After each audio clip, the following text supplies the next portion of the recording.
game? I just want to know what's the game plan like when you guys got a game plan for Lamar Jackson.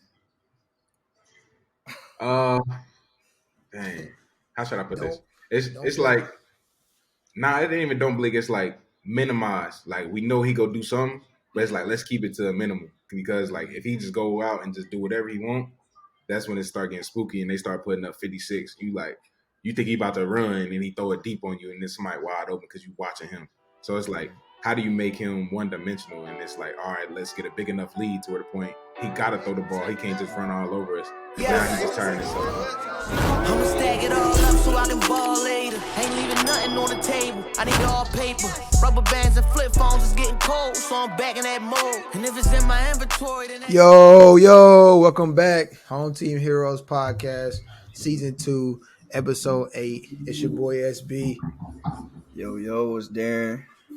And we got a special guest coming from Indianapolis, of course. You know, Naptown is where we hold it down there. I try to bring the Naptown guests, man. Eastside legend, Far East legend himself, man. 2016 Jacksonville Jaguar draft pick, man. Sheldon Day, man. What's going on, my dog? Man, what's going on? What's the word, man? How y'all living tonight? We living good, my brother. Boy, man. Feeling good. Appreciate you. Yeah, how you feeling, man? Man, I'm blessed and highly favored. I can't complain about nothing. Yes, all right, sir. now. I understand that, man. We just want to say appreciate you before we get going. Appreciate you sitting down with us, man, and just taking the time out your busy schedule. I know you got a lot going on to sit down and talk to us. Nah, I appreciate the op, man. Anytime I give back to you, SB, you know you my dog, man. I appreciate it, my boy. Before we get started, we always got to shout out our presenting sponsor, man. You just seen it. Darren got a hoodie on right now. Shout out Sean. Shout out Reem. Shout out Jet Life Co. That is JETLYFE.co.com. And they are bringing you high designer fashion, geared to kind of bring youth and the younger generation closer together in the Chicago area. But the clothing is fire. So I mean, you don't got to live in Chicago to wear it. I mean, that's pretty much all I wear. If you shoot over to my Instagram page, that's all I probably got on. Click on that word that says paid sponsorship, Jet Life. It'll take you right to their page, man. Shout out to Reem. Shout out to Sean. All right, Sheldon, before we get started, man, got to get a fan some background. So I probably been knowing you since what? Probably 9, 10, maybe 11. Yeah. so you made it to when we was growing up, did you think you'd be where you at today? Man, I'm gonna be honest with you. No way.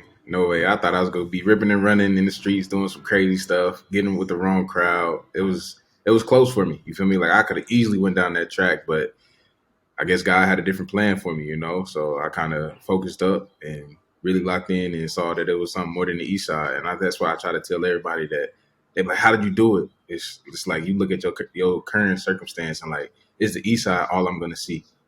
And that answer was no for me. I've been to so many countries, so many little islands that I didn't even know existed just because I played ball and that gave me the opportunity to go make some money. So it's definitely been a blessing. Facts. Now that I'm back, and I, everything you said was so true. Now that I'm back from college and just back in Indianapolis and talking to people who never left the East Side, and I'm just telling them like, I gotta leave it. Just leave. It's okay to come back, but just leave and understand that it's different. And I think that's any hometown, not just talking about Indianapolis. You gotta leave and just see its other perspectives. If people think differently from your own village.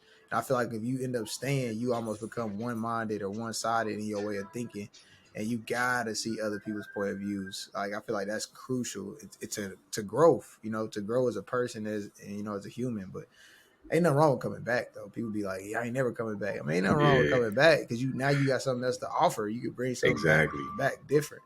Exactly. So you got to pour into the community. That's why I be trying to tell everybody, like, go to college, go experience life, go be on your own so you can stand on your 10 toes. And now you come back. Now you can pour into your kids, your siblings, your cousins, just the whole East Side. So you give them a different perspective on life. And now they want to go explore. Now they know, oh, well, I can leave this little 465 post road exit. You feel me? Yeah. So I really try to pour that into so many people. It's crazy. Facts. And then piggybacking off of that, tell us a little bit about your camp coming up. I don't know what year you on. I know it's been a minute. Man, I feel like I've been thugging for a minute, but so I host a youth camp really to pour back into the kids because they're one person believing in them away from being the next doctor, next astronaut, next lawyer. So they just need that one individual that's go get behind them and say, I believe in you, I support you, and I want to be that individual. So I host a youth camp for 4th and 6th graders. This year it'll be June 16th through the 18th. We take them to the University of Notre Dame. We teach them STEM, which is science, technology, engineering, and mathematics, really trying to help them understand that education is a way to get out of the hood or poverty, and really trying to transform their mindsets when it comes to school. Because I know when I was in school, I was like, man, this shit's ass. And I was trying my best to be like, all right, how can I use what I learned in school, or how can I use school as a mechanism to change my situation? And I try to pour that into those kids. So I show them what college it looks like.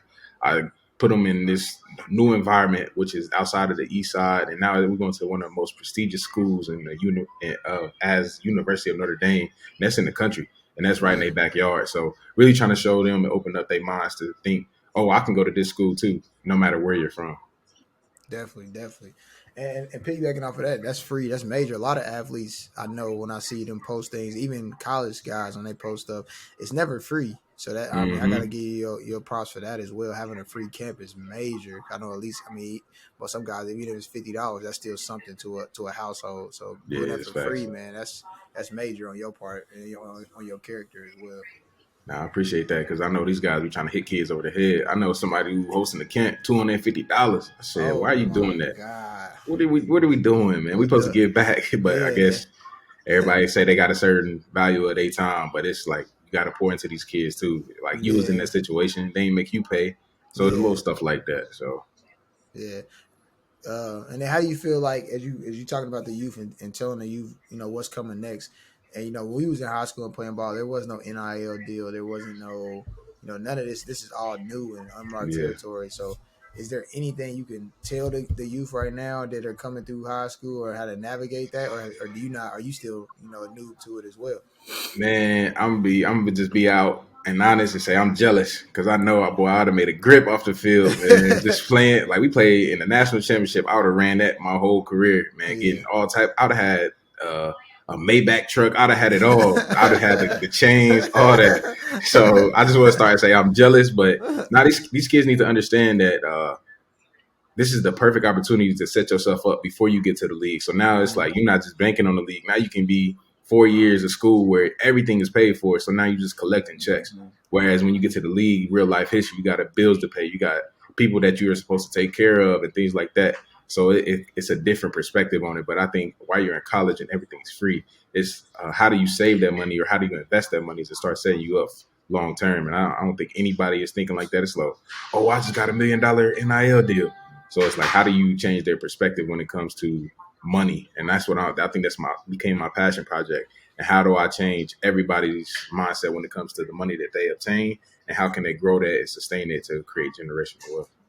Okay. And on that, are you talking about the players company? Is that what you're speaking on? Yeah, so it was more so. It kind of started as specifically athletes, but coming from our backgrounds, we don't come from the best backgrounds. We don't talk about credit at the table. We don't talk about mortgages. We don't talk about insurance. We don't talk about none of that stuff. And we go have a person who in a suit come and pursue us and say, "Hey, I'll do all that for you." And then they start to take advantage of us because we don't know what we don't know. So really trying to flip everybody's mindset when it comes to their finances, because ultimately you are the only person that's going to care about your finances, because your financial advisor, he can steal $200 million, whatever they want. They can steal everything that you own and they still protect it. So if you don't know what's going on with your money, how you expect another person to care what's going on with your money? So just really trying to transform our minds when it comes to our personal finances. Facts. So it's crazy you said that, because I bought my house last year and I didn't know mortgages was due on the 15th. I got my thing. It's like, it's not due to I said the 15th. I'm like, so that's why when you rent and they want that money on the 1st, because they got to make sure they get their money. But I'm like, they don't need it to the 15th, and you over here charging me a late fee by the 4th. That's crazy. My mind was blown. I said, bro, I never knew that. I graduated from college. I had never not had a class, a professor tell me that explain mortgages or any of that to me. So that's crazy. That's crazy. They want to keep us at the bottom, man, because information is power. And they know once we obtain information and we come together collectively, it ain't no stopping us. Yeah. So transition a little bit off of that. Like most people I know you on and off the field before you became, Sheldon Day, the NFL star. Yeah. When you were coming up, like you weren't the most talented person. Like nobody, like it was people in your grade. And like you know what I'm saying. I seen all the Yeah. grades. They weren't like Sheldon Day is the next one up. It was like Nunu or Yeah. Luckett or Yeah. Nicole. It was all these other people. So did that make you go on hard? Because I remember, or I'm gonna ask a question that I think I got an answer to the question I'm gonna ask you, but I'm gonna see what your answer is. When did that flip switch in your head and you was like, I'm here. I know I got this. I know I could go to the next level. Man, I think it kind of became a mindset of mine going into the junior year. So it was like sophomore going into junior year. I kind of flipped that switch to say, all right, Sheldon, like, what are you going to do? You go take this football stuff serious? What are you going to do? And I think I started to like kind of buy into the whole football thing. So I seen Chris Harley get a scholarship. I seen Kiero.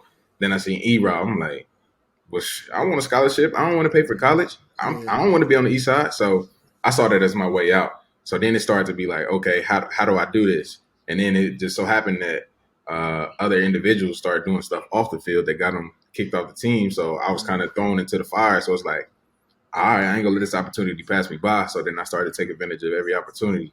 I started to understand, oh, well, I'm really good at this. Now, how do I excel at that? So really started to kind of break down my game early on to make sure that, shoot, if somebody behind me is coming for me, I gotta get it out the mud. I gotta feed my family almost. But I didn't take it to that level until I got to the league. But it's like, how do I continue to just push to make sure that I separate myself from the next individual? Facts. And then my answer to your question was, or my answer when I thought you became that beast and took it off was Center Grove, your junior year. Like, yeah. That game, like you went crazy. It was lights out. I'm like, bro, on it, like you tapped into a different level. I'm like, yeah. Like we was kind of all on the sideline. Like, yeah, bro found that other level. Like he tapped into that other world. You was going crazy. I'm like, yeah, it's on now. Man, that's crazy. Clark just hit me about that the other day, man. He was like, man, you remember that Center Grove game? I tell you, I still do not remember anything from that game. Bro, you was crazy. Out, bro. You was blacked out, bro. I could tell, like, you was literally blacked out, bro. Like, you was everywhere. I'm like, bro, you was screaming. I'm like, oh, yeah, he didn't found that other level. I think as athletes, you see it, especially when you watching other athletes, they tap into that level, and it's just like, either you've been at that level before, you know what he's doing, or you would never get to that level. You just watching it. Like that's something I can't do. You know what I'm saying? It's either you there or you not. Nah, that's facts. That's facts. So what made you go to Notre Dame? What was it about Notre Dame at the time that made you want to go to South Bend? Yeah, you had like 30 of them, didn't you? Yeah. So thinking back on that, so I'm gonna be honest, like I didn't want to go to Notre Dame. I didn't even know where Notre Dame was, but my mama told me that I was going to Notre Dame. I'm like, how you go tell me what I'm doing? So it's like, of course, like we all want to go SEC. So I'm thinking, man, I'm about to go to Alabama. They say all I got to do is pull up and I'm going to get an offer. They just want to see how tall I am. Shoot, I'm going to wear these Timbs. I'm going to stuff my socks. I'm going to make sure I get this offer. So my mama told me, she said, boy, you go get this Notre Dame degree because it can transform you. A black man with a Notre Dame degree is powerful. And I'm like, man, I ain't thinking about no degree. I'm thinking about the league. I'm like, man, forget that. I ain't gonna graduate anyway. So I'm thinking all this is going through my head. So I'm like, man, I could care less about a degree, college. And then they was talking about it's a Catholic school. I'm like, Catholic people don't party. I'm gonna be at school with like lames, valedictorians, all this stuff. So man, like it was no possible way I was going to Notre Dame. And it was my mama gave me that kick in the butt, like, nah, boy, like you go listen to me and we go do this. So that's the only reason why I went. And then I ended up loving it and it changed my life for the good. But I mean, like I was definitely I really want to go to Auburn. Like they had just won a national championship. It was either Auburn or Virginia Tech. And I'm like, oh, I bet I could be with Chris. We could go turn it up. But then Auburn came. It's like, oh man, come on, War Eagle, orange and blue. That's my favorite colors. I'm there. So it was crazy. So 2013, undefeated, make it to the BCS championships. Yeah. And then got demolished by them Elephants. How was that season? How did that season, what did you learn from that? That was your freshman year, though, right? Wasn't it? Yeah. Yeah, so what did you learn from that season? I mean, freshman year off the bat going to a championship game is crazy, right? So, what did you learn from that, and how did that drive you moving forward? Well, I think it gave me an unrealistic expectation. Like I thought, all right, it was national championship or bust, and every year we trying to chase it, and then they never get back. It's like, golly, what we got to do get over the hump. So that year was so fun. Like I remember that year, like detail, like every game. Shoot, what I did after the game, I remember that year like crazy. But I couldn't tell you what happened my sophomore year. Kind of tell you what happened my junior year because I thought about coming out early. Mm-hmm. Like it's like all those times. Like what I remember is my freshman year, we out partying on Halloween. We out partying Thursday night. We like getting it in. So it's like crazy how I remember that because it was such a special year. But It's like I'm a freshman. I'm just trying to keep up with everybody. I'm going to class drunk. I'm like, man, like I ain't ready for this. But I mean, it was a good experience though. It's like I entered college like that, and then I just kept trying to chase it and to never achieve it again. Like it sucked. And then in my senior year, we one game away, a field goal away. Like the last 15 seconds, we block a field goal or we stop them 3 yards shorter. They don't kick a field. They got to throw a Hail Mary. Now we're going to the national championship again. So it's like little stuff like that. So like I remember all those little things. It's like, dang, like if we could have did it again, would we have even won? So then it's like you go through that. So I don't know. It was a journey for sure. And have you ever looked at it? You got a crazy. Oh, go ahead, Darren. I don't even know you. It's just a silly question. This one's gonna pivot off.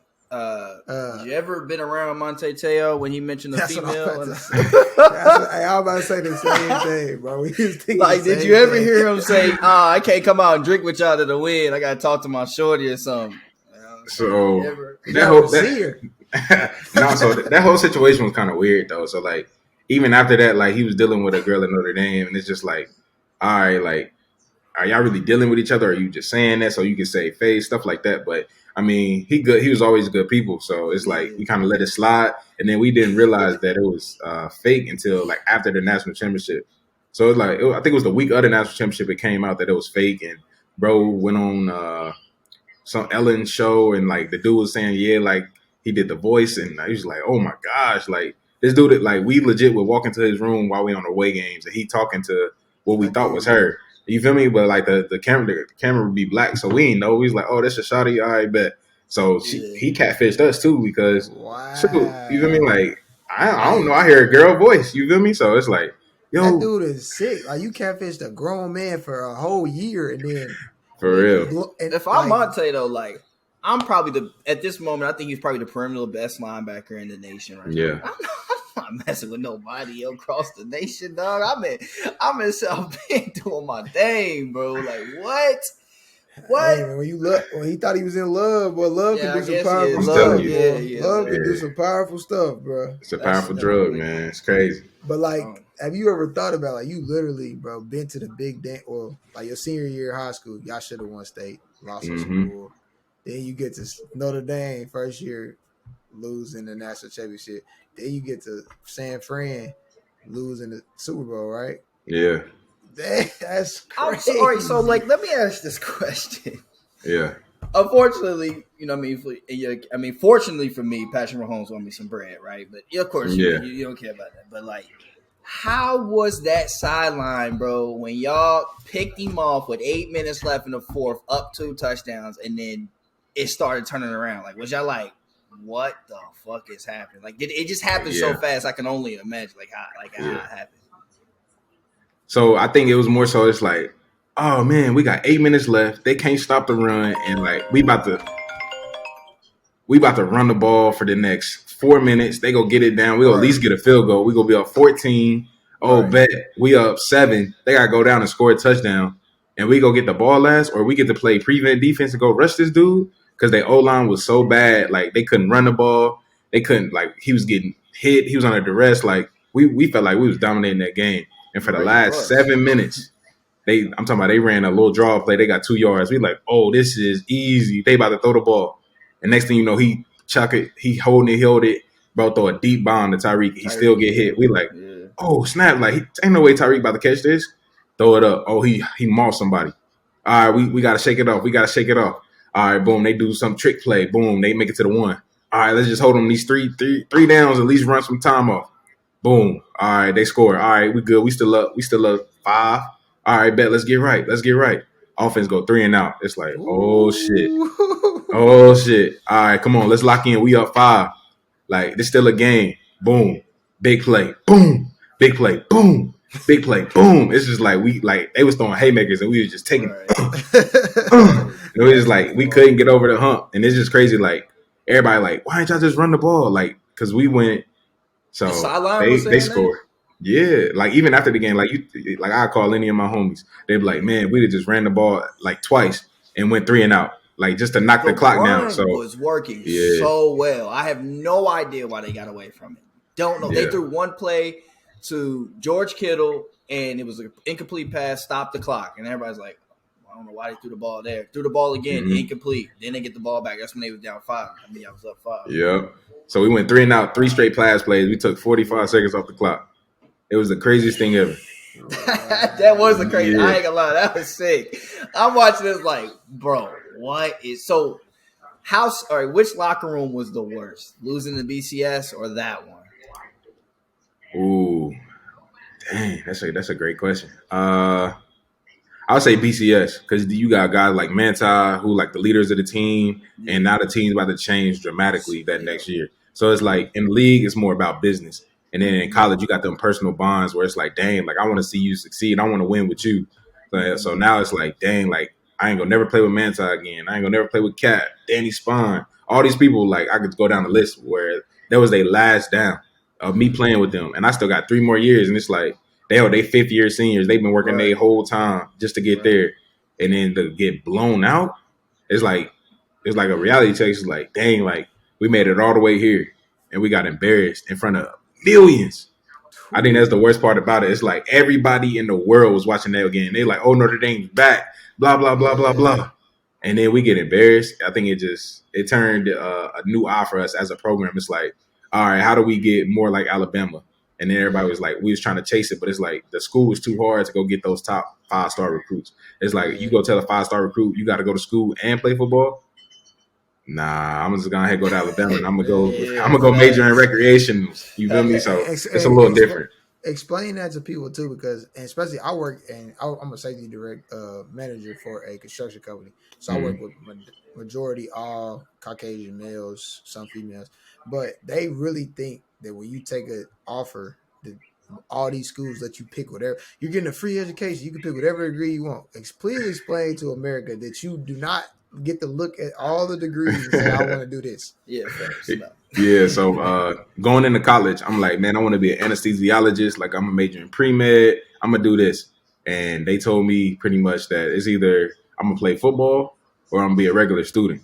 And if you're a regular student, this scholarship not yours no more. So I'm like, hold on, what that mean? They said labs interfere with practice. And as a football player, you have to go to practice. We're not going to move practice for you.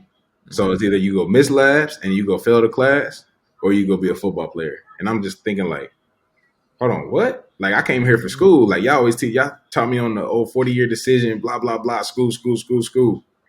Nah, you still came here to play on Saturdays too. So it's a little change in mindset. So I mean, I majored in business. We had the #1 business school while I was in college, and I wouldn't change it for the world. But just thinking like, if I would have went to school just for school, would I have still been on the track to be a doctor? It's kind of how I think of it. It's like, dang, well, I guess we'll never know. Maybe in another lifetime. Yeah. See, people don't understand that. They be like, a lot of people who are not really around sports, they be like, he needs to be more grateful. They don't need money. They don't need to do this. I'm like, they don't. Yeah, listen, they don't. I'm really arguing at work. Like, listen, do y'all not understand what a football player until they own you from 6 a.m. to 7 p.m. Where you think we go get a job to get some more money? Yeah. Like explain, I'll be asking them. They be like, "Well, I'm like, no, and you get money off my likeness. I'm playing every Saturday. I'm see myself on TV, but yeah, I'm going back to the room broke, waiting on that next Pell Grant or stipend to hit. Oh my if I live gosh. off campus, that's it. That's all I have to look forward to. Hey, that walk after the game to the dorm, and you don't dining room closed. You don't got no food, and you got to go spend money at Taco Bell, and then the Taco Bell line take forever. It's man, they used to be the worst. I ain't gonna lie to you. Free stuff back there in South Bend, man. In that Nah, season. Man. That's what I'm saying. Like that's why you go to Alabama, boy. You get that cash at that envelope waiting in your locker. That's what I'm saying. So you telling the kid he got to go to school. He ain't gonna get paid. He ain't gonna get that envelope. Mm-hmm. Nah, man. Let me go ahead and go to SEC, man. That envelope. Now let me ask you this: now that things is changing, we see what Deion doing at Jackson State. We see, all these things going on. If you were not even a DB, let's say you're a D tackle, and Deion come in the house and say, "I didn't want you to come to Jackson State and ball out," or Nick Saban come in the house and ball out. Which way you going? Man, it kind of just depends on the opportunity. So me as an individual, I have to factor in education. So it's like which schools will give me the better opportunity to get a better education. And now if that's Jackson State, well, shoot, I'm going to Jackson State. But the notoriety of Alabama is always enticing. But then it's like, all right, well, am I going to redshirt as a freshman? Am I going to play these 2 years, or am I just going to play as a junior? But you go get a national championship within those 3 years. So it's like, should I pull up? Should I not? And then as a competitor, you're like, oh, well, I want to go play with the best.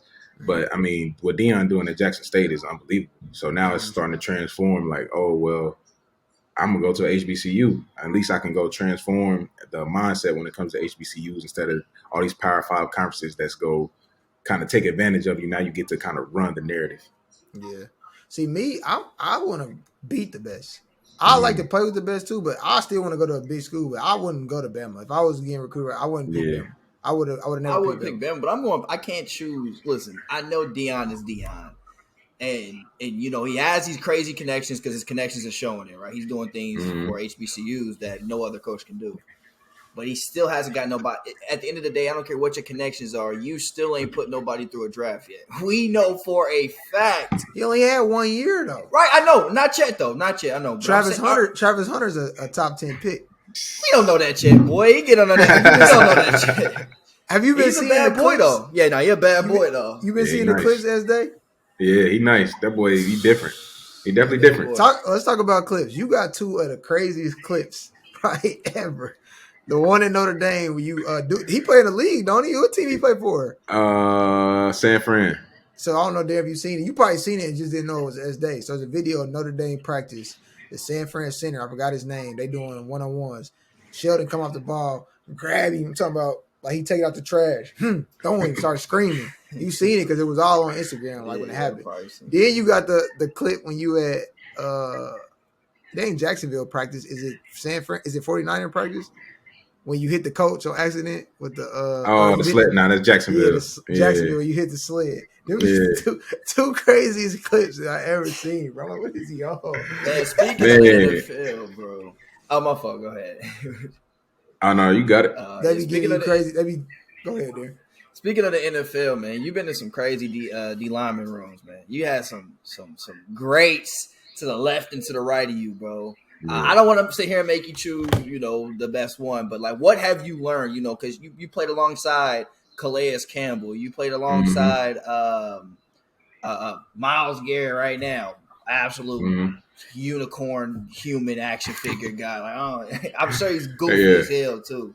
And then you had the Bosa's too when you was there for a little bit. Yeah, the Bosa's there, the DeForest twice. Like you played against some dogs, so like. What have you learned from their game and being in those rooms? You know what I mean? Like, what has have you learned anything from their games, like transforming yourself and applying it to yourself? Yeah. And what could what did you think they learned from you? You know what I mean? Now, some young guys coming in, you're a veteran guy. So there's a lot of guys going to be looking at you now, especially after this weekend. It's probably going to be a tackle coming in, new young dude. And So the crazy thing is, like, thinking back on the rooms that I've been in, it's been crazy. Like, I played with some Hall of Famers, like, first ballot. So, like, the one that kind of had the biggest impression on me was Calais. I was a second-year player. He came in. It's just like, oh, man, now I got to compete with this 10-year vet. And I'm like, dang, man, like, ain't no way I'm about to play now. I'm trying to get blah, blah, blah. Oh, he ain't going to share no knowledge. He going to be selfish. And he was the complete opposite. He like, hey, young buck, man, just let me know if you need something. But, it's like, man, I ain't going to hit you up if I need nothing. But then he started to pull me in closer. He like, hey, so when you do this, like, this is how you supposed to do it. And, like, he started kind of trying to coach me up. I'm like, hold on, we competing for the same job. Why are you coaching me up?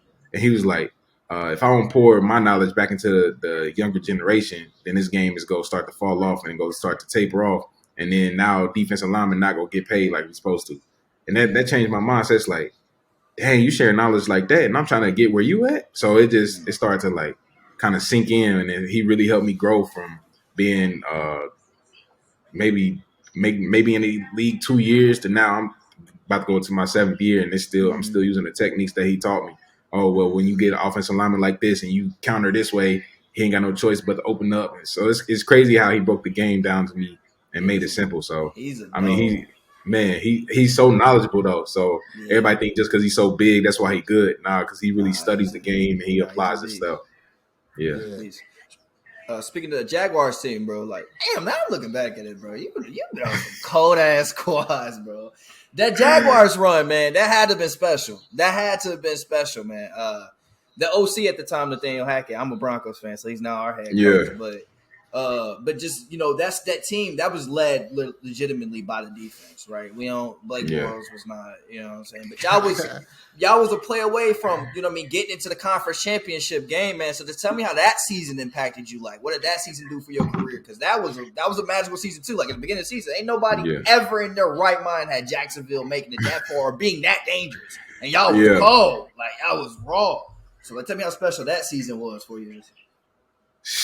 Man, so that was probably the hardest season of my football career. Like we had Tom Coughlin, and he was just a military tyrant. Like it was so bad. Like we'd wake up and like he would switch the clocks every day. So now you got to come into the building 30 minutes early because you don't know what time it's gonna be on that clock. So now it's like, all right, I walk in, I'm thinking I'm on time, and now you 10 minutes late, and you running, you like, oh, well, you late, so you fine. So you never knew what time it was. So like that's how he started. Then he said no more hoodies, no more glasses, no more hats. So we walking in, like the building was super cold because like it was hot outside. So the AC blasting, everybody in like little short sleeves, cold, freezing. And then he said we couldn't put our arms inside of our shirts. So it was like the craziest thing ever. And just going through it. So I mean, bro was a true tyrant. But then like we was like, all right, we can deal with all the stuff off the field. When we get on the field, we go do what we gotta do. This man killed us. Every practice had 100 plays per practice. His idea was you have to play 3 seasons before you play your first season, and that's the actual season. So in OTAs we had 100 plays, and then in camp we had 200. Like so, it's like the first half was 1,000 plays, and then we start playing in our preseason games, and then we had another 1,000 plays from game 2 through 4, and it was like crazy. He was like, we go work. So it's like, man, like by the time season came, man, that's what I'm saying. I'm like, ain't no way you treat these dudes like that because they'd have knocked you out. Michael Strahan, Justin Tuck, come on, man, they ain't going for that. So it's like we played all them plays, and then we get to the season, we like, our legs gonna be dead, bada boom, bada bang. So first 4 games, we like, man, we in mud. We telling the strength coach we can't do the lifts, we can't do the runs, all this stuff. And now it's like, oh man, we start catching our stride. We start trending. And now at the end of the season, it's like, man, we still feel like we fresh. So now like we see the madness or the method to the madness. So it's like, dang, we really hitting our stride. Now we ain't playing the Packs in the AFC Championship. It's like, man, we one play away. One play from going to the bowl. And it's just like, dang, like and then I'm talking about inches. We push bro out of bounds. It's 3rd and goal.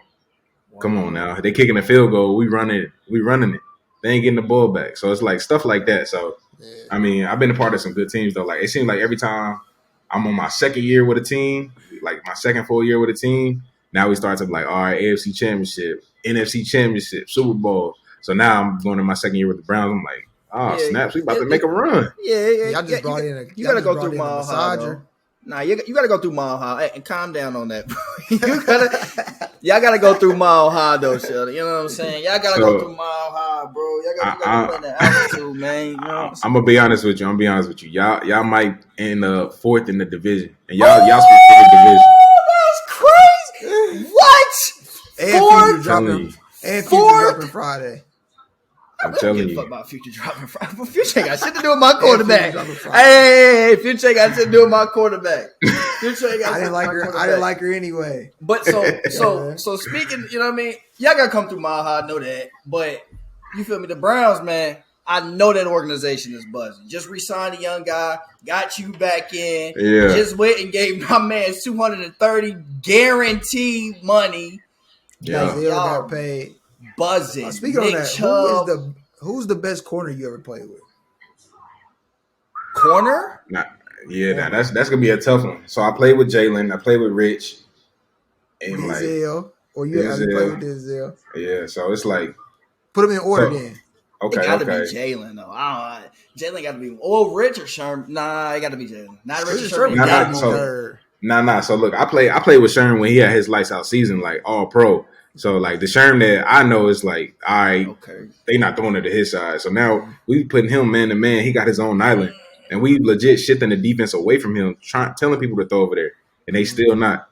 he got a 13% coverage rate. It's like nobody's completing the pass over there. So it's like stuff like that. So that's the Sherm I knew.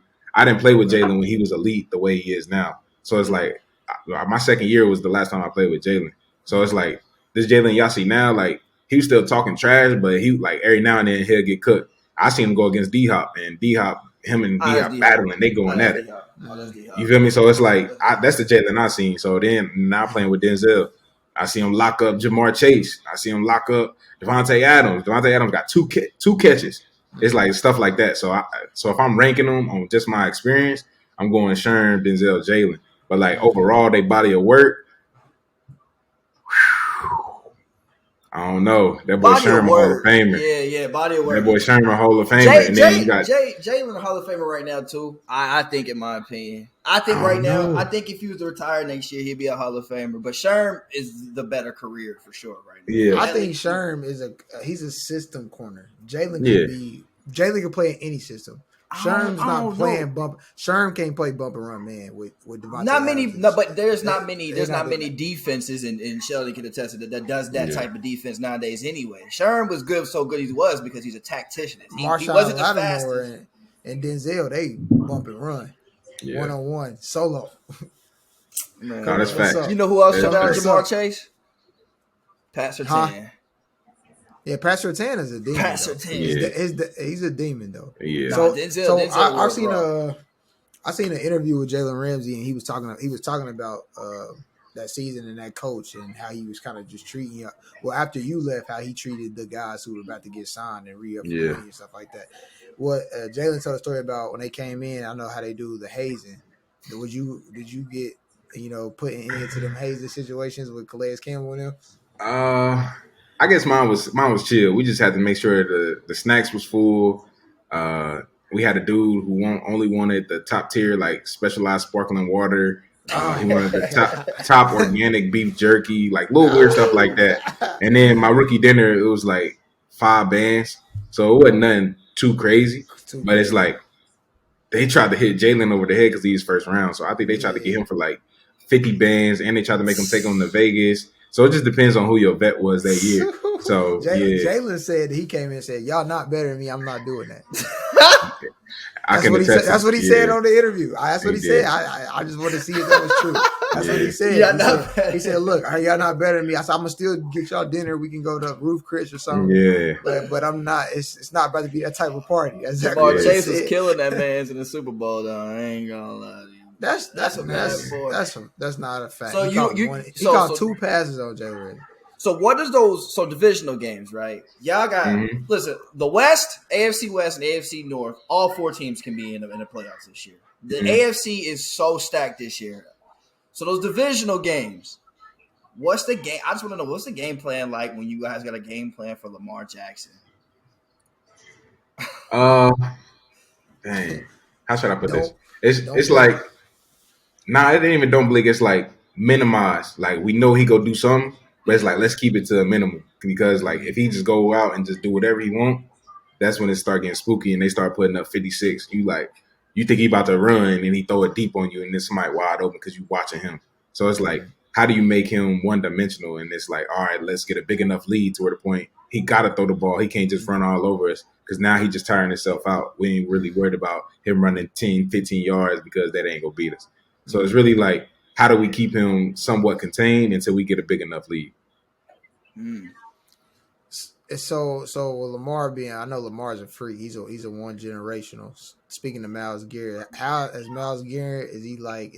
What's his leadership style? He seems like he like a goofy, like LeBron type leader. I don't think he's seeing him being more of a like. Yeah, you know what I mean? I feel you. He more so like he's serious when he needs to be. If that makes sense. So like game day. Like, I'm talking about 4 minutes before we going out there, that boy joking around, chilling. Then we go out there, he flick the switch. Like, he'd be like, he have his cleats on, his pants on, and, like, just like his jersey and his pads be, like, laying off to the side. And then, like, they'd be like, all right, 5 minutes, Biggs out, 5 minutes, Biggs out. He'd be like, let me know when we got 3. He'd be over there on his phone, 3 minutes, Miles. Put that on, put his helmet on, and then he just completely changed. And then he'd be just the ultimate competitor. I'm just like, bro, you ain't gonna warm up? You ain't gonna do none of this? No, none of that? Nah, I'm good. I'm like, man. So like that's when you know you're a freak athlete when you can do stuff like that. You playing in the National Football League, and you not warming up. The craziest thing ever. Yeah, his body, he definitely got a different type of body build, different makeup. We playing 2K, you can't make him on 2K. You can't make him on Madden neither. Not at all. He a different brain. So you was there when the Odell and Baker situation went on too, right? Yeah. So how is Odell? Because like Odell get a bad rap, especially from the fans. How is Odell out there? Like I think he get a bad rap, but I don't know him personally. Yeah. Is he a cancer or what? Nah, he one of the most genuine dudes you'll ever meet. Like, bro, always inviting people over to the house, always trying to get people to hang out. Like he paid for tabs, and like it was one time he had people out in Arizona training, and he took up the tab, and he wasn't even there. It's like he do stuff like that. So it's like everybody was talking about the bad dude, the bad teammate, the bad person, man. And he not like that at all. Like he legit like walk through the locker room, and you be like, "What up?" Oh, he be like, "Hey, come here. You want this? You want this? You want this?" I'm like, bro, we're not even that cool for you to be asking me if I want stuff. So it's like it's just weird that like the media is portraying them that way. And then like you got the situation where the Browns handle it the way they did. And it's just like now it's left up to assumption. And then it's like you'll never know the truth. But I feel like he go drop something and they'll be like, dang. So it's going to be crazy to see how the story comes to light. Yeah, he almost won the Super Bowl MVP. That was crazy. He can get hurt. He probably would have been Super Bowl MVP. Man, does it make you happy to see the Cincinnati Bengals lose in the Super Bowl? Being division rival and things. Do you have a big rivalry, like when it comes to inter divisions? Like, do you like I don't like them? Wow.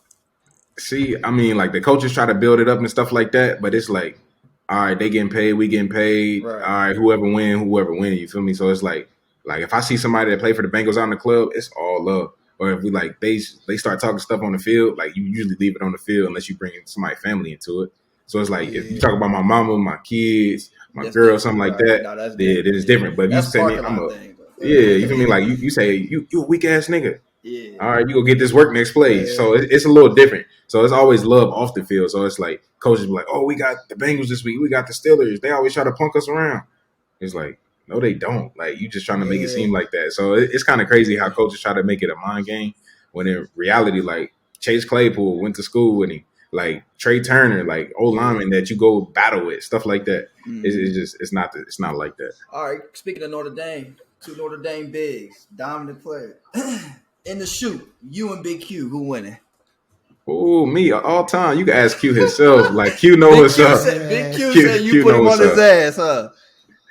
I ain't gonna put him on his ass, but he gonna feel me. You feel me? It's gonna be less than a stalemate. Like, I'm gonna give him some. You feel me? Like Q, like I don't know. He's a special player. Like, I actually want to play him while I'm in the league in like a meaningful game. Like, I played him in preseason, and obviously I was with the coach for that short stint, and we win at it. But I mean, going in the real game and like he got time to break down film and go on, and I got time to break down film. So like we've been going at each other since my junior year, and I'm talking about neck and neck.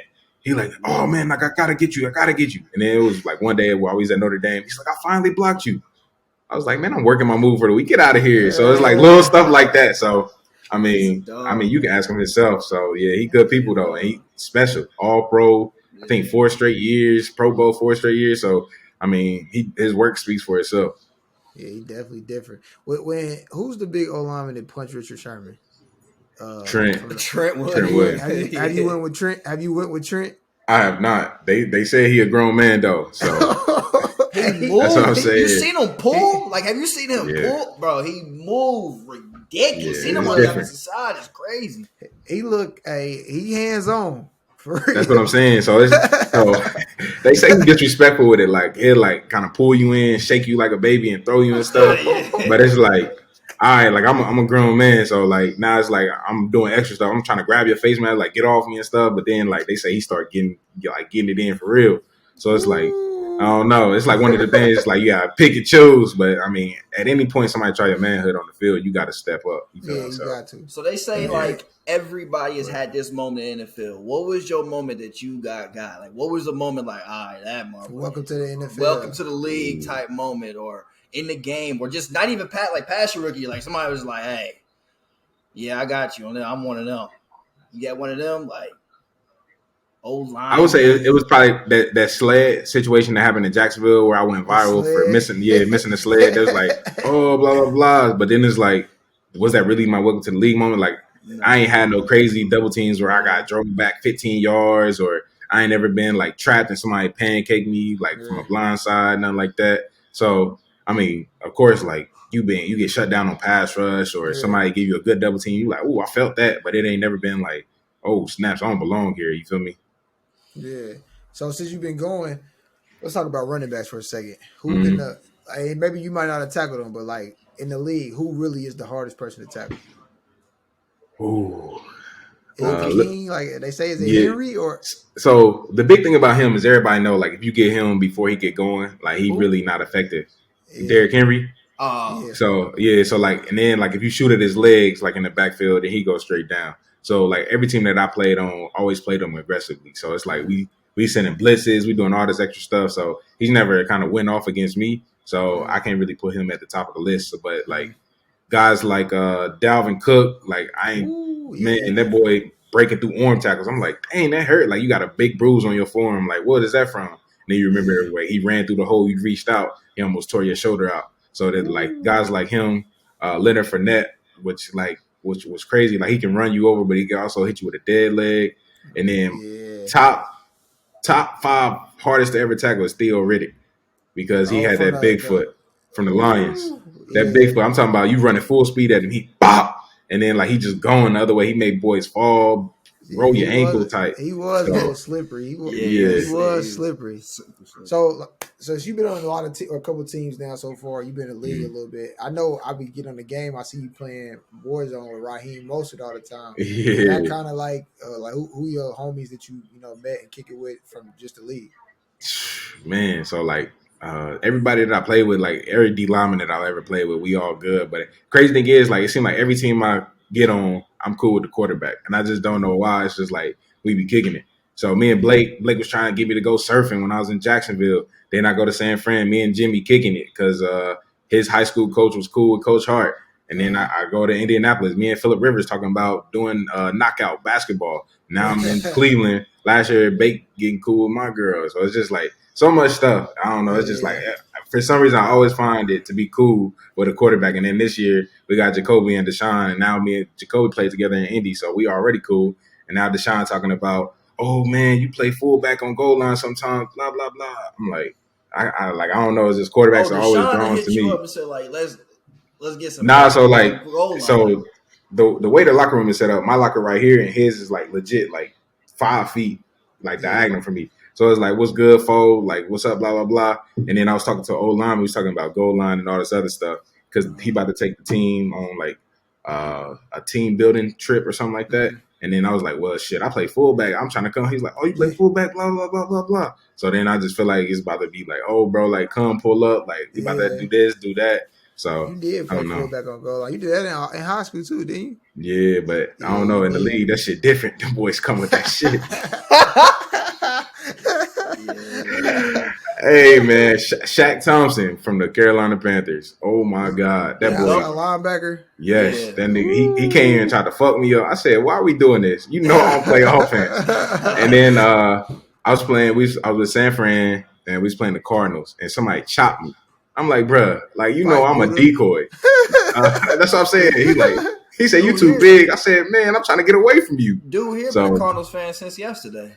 Can't believe it. Here you go. Yeah. Hey, hold on. Since he said since yesterday, did I not hit you up like 4 years ago? Like, hey, can you please give me a college jersey when y'all play? Yeah, you did. You did. Yeah, man, leave me alone, bro. Stop trying to come with me. I said, when y'all play, bro, you try to sneak me one out the back. Sneak me one out the back.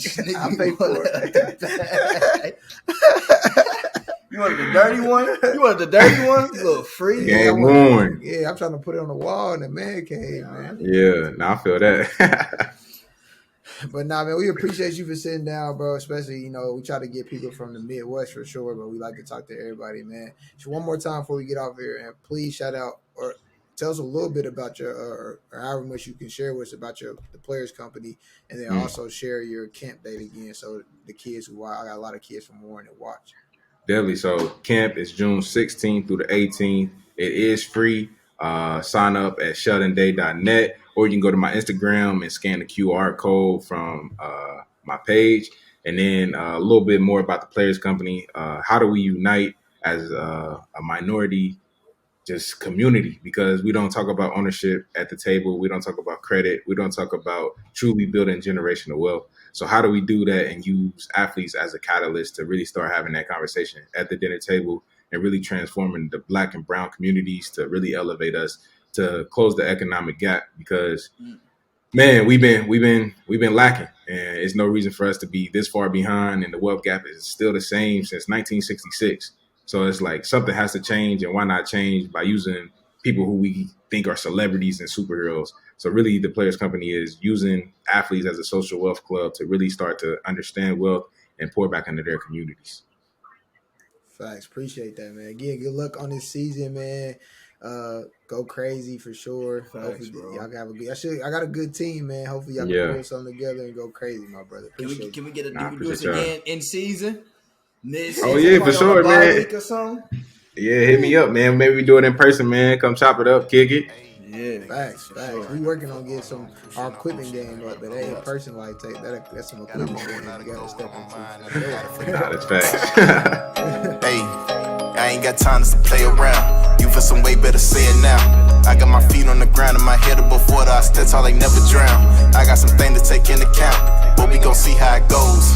Man, I just stick to the code.